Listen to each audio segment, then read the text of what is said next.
Hello সবাইকে, চলে এসেছি আজকে একটা ইন্টারেস্টিং ভিডিও নিয়ে। আজকে আমি রান্না করব বাড়িতেই, ঘুগনি রান্না করব, পুরোটাই নিরামিষ। তো সবার কাছে একটাই রিকোয়েস্ট, পুরো ভিডিওটা না টেনে পুরোটা দেখতে। তো সবার ফার্স্টে আমি আলুগুলো কেটে ধুয়ে নিয়েছি পরিষ্কার করে, দেখতেই পারছো ছোকলা সমেত আমি আলু কেটেছি। আর এদিকে আছে টমেটো, লঙ্কা আর আদা, আর শসাটা আমি পরে সাজানোর সময় দেব। তো এখানে কড়াই বসিয়ে নিয়েছি, কড়াইটা গরম হলে আমি এর ভিতরে তেলটা দেব।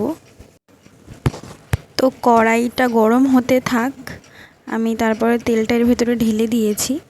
তো ঢালা হয়ে গেছে, তো তেল গরম হোক, তারপরে আমি একে একে সব কিছু দেবো এখানে।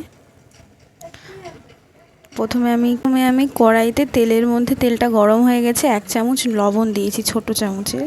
তারপরে আমি একটু হলুদ দেব, দেখতেই পেলে হলুদ দিলাম।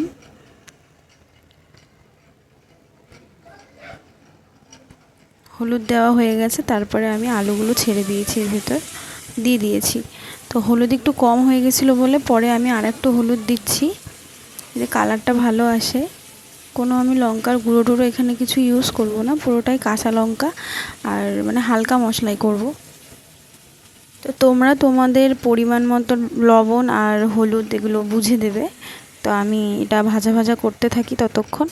তো এটা আমি ভালো করে নাড়াচ্ছি, একটু লাল লাল হবে, তারপরে আমি সব কিছু দেবো। আগে ভাজাটা হোক আলুটা। তো যদি আমার ভিডিওগুলো তোমাদের ভালো লাগে তাহলে একটু সাবস্ক্রাইব করে দিও আমার চ্যানেলটাকে, একটু সাপোর্ট করো আর আমার পাশে থেকো।